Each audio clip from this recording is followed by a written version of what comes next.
అందాల తార ఊర్వశి రౌతౌలా ఆదివారం తన పుట్టినరోజుని జరుపుకుంది. ఈ పుట్టినరోజుకు మామూలు ప్రత్యేకత లేదు. ఆమె పుట్టినరోజుకు ప్రఖ్యాత గాయకుడు యోయో హనీ సింగ్ ఆమె కోసం ప్రత్యేకంగా కేకును తయారు చేయించాడు. ఆ కేకు విలువ అక్షరాల 3 కోట్ల విలువ ఉంటుంది. అంతలా కేక్ ధర ఉండటానికి కారణం ఆ కేక్ 24 క్యారెట్ల బంగారం పూత పూసి ఉంది. ప్రత్యేకంగా తయారు చేసిన ఈ కేక్ ను చూసి ఆ హీరోయిన్ తబ్బుబ్బిపోయింది.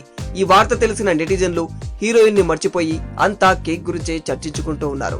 ఈ కేక్ కు సంబంధించిన ఫోటోలు నెట్టింట తెగ వైరల్ అవుతున్నాయి. ప్రస్తుతం ఊర్వశి రౌతౌలా లవ్డోస్ 2 ప్రాజెక్టుకి పనిచేస్తోంది. ప్రస్తుతం ఆ ప్రాజెక్టుకు సంబంధించిన చిత్రీకరణ సాగుతోంది.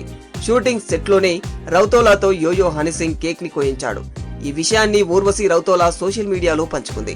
నా ప్రయాణంలో నీ పాత్ర మరవలేనిది. నువ్వు హాజరు కావడం చాలా ఆనందంగా ఉంది. నీ కృషి సహాయంతోనే నేను జీవితంలో ఈ స్థాయికి చేరుకున్నాను అని ఊర్వశి తన ఇన్స్టాగ్రామ్ లో రాసుకొచ్చింది. సినీ పరిశ్రమలో ఊర్వశి యోయో హనీ సింగ్ కి మంచి స్నేహితురాలుగా ఉన్నారు. ఆమె జీవితంలో హనీ సింగ్ పాత్ర కీలకమని చెప్పుకోవచ్చు.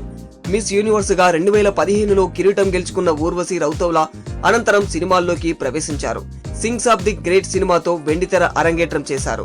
ఊర్వశి సనంబ్రే, గ్రేట్ గ్రాండ్ మస్తీ, హేట్ స్టోరీ 4, పాగల్పంటి వంటి సినిమాలతో ఊర్వశి విజయాలను అందుకున్నది. ఇక తెలుగులో చూస్తే వాల్తేరు వీరయ్యలో బాస్ పార్టీ పాట ఊర్వశి ప్రత్యేకంగా మెరిసిన విషయం తెలిసిందే. అఖిల్ సినిమాలో వైల్డ్ సాలా సాగ్, బ్రో సినిమాలో మై డియర్ మార్కండేయ, స్కందాలో కల్ట్ మామ పాటలతో ఊర్వశి నర్తించింది. ప్రస్తుతం చేతిలో బోలెడన్ని సినిమాలతో ఆమె చాలా బిజీగా ఉంది. కాగా ఈ ఆదివారం తన పుట్టినరోజు సందర్భంగా బంగారు పూత పూసిన 3 కోట్ల విలువైన కేక్ గురించి మాత్రం సోషల్ మీడియాలో తెగ వైరల్ అవుతోంది.